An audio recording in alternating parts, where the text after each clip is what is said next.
Alors, le système de protection français du consommateur est-il efficace? Il semble efficace car il reste objectif.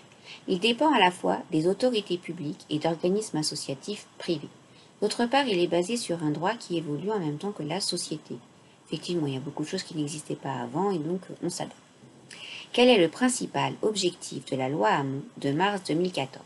Cette loi rééquilibre les pouvoirs entre les consommateurs et les professionnels en créant de nouveaux outils de régulation et en offrant de nouveaux droits aux consommateurs. Notre petite synthèse. La protection du consommateur est une notion récente en France. L'évolution de notre société fait que la protection du consommateur doit être de plus en plus présente pour rétablir un équilibre entre les vendeurs et les acheteurs. Protection du consommateur lors de la formation du contrat. Donc par rapport aux pratiques commerciales déloyales. Elle cherche à altérer le jugement du consommateur ou à le léser à cause de sa vulnérabilité, handicap, tutelle, âge.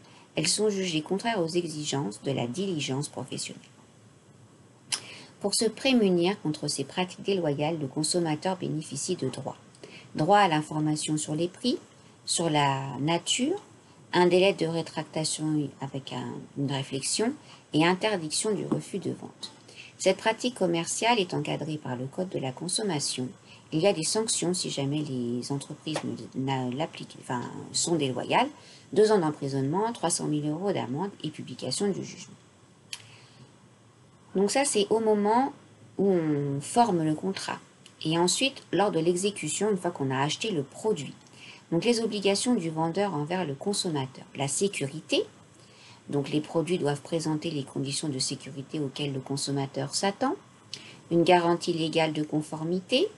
Doivent être conformes à l'usage ou à la description faite par le vendeur à laquelle le consommateur s'attend.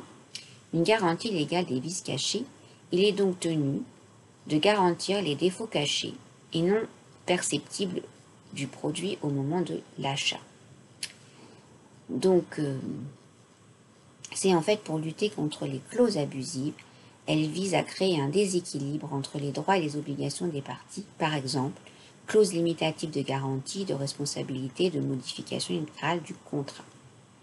Le système de protection du consommateur, la législation, avec le Code de la consommation, les autorités publiques, la fameuse DGCCRF, et les associations, comme par exemple l'UFC Que Choisir. Donc avec tout ça, quand même, le consommateur est bien protégé. Voilà, au revoir.